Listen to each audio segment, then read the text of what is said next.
പ്രിയപ്പെട്ടവരെ, report breaking. SIR-നായി വോട്ടർമാരുടെ വിവരങ്ങൾ എൻ്റർ ചെയ്യാൻ കരാറുകാരും NSS വളണ്ടിയർമാരും ഉപയോഗിക്കുന്നത് BLO-മാരുടെ ലോഗിൻ ഐഡിയാണ്. കരാറുകാർ വരുത്തുന്ന വീഴ്ചകളുടെ ഉത്തരവാദിത്വവും BLO-മാർക്ക് വരുമെന്നാണ് ആശങ്ക. BLO സൂപ്പർവൈസർമാരുടെ നേതൃത്വത്തിലാണ് ഡാറ്റ എൻട്രി നടക്കുന്നത്. BLO-മാരുടെ ജോലിഭാരം കുറയ്ക്കാനുള്ള നീക്കവും ഇപ്പോൾ വിവാദത്തിലാവുന്നു. VS രഞ്ജിത്ത്, ഇപ്പോൾ കൊണ്ടുവന്ന പരിഷ്കാരം കൂടുതൽ തലവേദനയായിട്ട് മാറുമോ BLO-മാർക്ക്? ഈ കരാറുകാരും NSS വളണ്ടിയർമാരും ഇതേ ലോഗിൻ ഐഡിയിൽ നിന്ന് ഡാറ്റ എൻട്രി ചെയ്ത് കഴിഞ്ഞാൽ അതിൽ വീഴ്ച വരുത്തിയത് ആരാണെന്ന് എങ്ങനെ തിരിച്ചറിയും? ഒടുവിൽ എല്ലാ ഉത്തരവാദിത്വവും ഈ രാവ് പകലാക്കി പണിയെടുത്ത BLO-മാരുടെ തലയ്ക്കിരിക്കൂലേ VS രഞ്ജിത്ത്?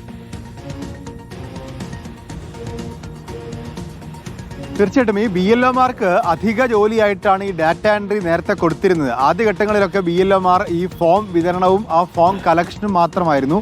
ആ ഡാറ്റാസ് എൻട്രി ചെയ്യുന്നത് BLO-മാരായിരുന്നില്ല. ഈ ഘട്ടത്തിൽ ഈ SIR പരിഷ്കരണത്തിലാണ് ഈ ഡാറ്റ എൻട്രി കൂടി BLO-മാരെ ഏൽപ്പിച്ചത്. അത് ആപ്പ് ഉപയോഗിച്ച് ചെയ്യുമ്പോൾ സമയം ദീർഘമായി വേണ്ടി വരുന്നു എന്നുള്ളതൊക്കെ നേരത്തെ പരാതി വന്നിരുന്നു. ഈ പരാതിയുടെ അടിസ്ഥാനത്തിലാണ് BLO-മാരെ സഹായിക്കാൻ വേണ്ടി ചെയ്ത ഒരു പദ്ധതി കൂടിയാണ് ഈ കരാറുകാർ, NSS വോളണ്ടിയേഴ്സ് ഇവരെയൊക്കെ ഉപയോഗിച്ചുകൊണ്ടുള്ള ഡാറ്റ എൻട്രി.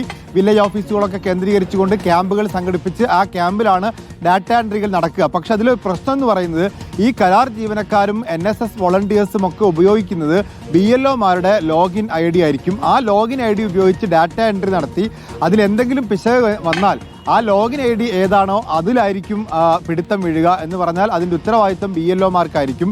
ഏത് കരാർ ജീവനക്കാരനാണ് ആ ലോഗിൻ ID ഉപയോഗിച്ചത്, ഏത് കരാർ ജീവനക്കാരനാണ് അത് എൻട്രി ചെയ്തത് എന്നതൊരിക്കലും ഒരു അക്കൗണ്ടബിൾ ആയിരിക്കില്ല എന്നുള്ളതാണ് ഇപ്പോൾ BLO-മാർ നേരിടുന്ന ഒരു ആശങ്ക. കാരണം BLO-മാരുടെ ലോഗിൻ ID അല്ലാതെ കരാർ ജീവനക്കാർക്ക് മറ്റെന്തെങ്കിലും സംവിധാനത്തിലൂടെ ഡാറ്റ എൻട്രി നടക്കുമോ എന്നുള്ളതാണ് ഇവർ ചോദിക്കുന്നത്. ഓക്കെ, VS രഞ്ജിത്താണ് നമുക്കൊപ്പം ചേർന്നത്.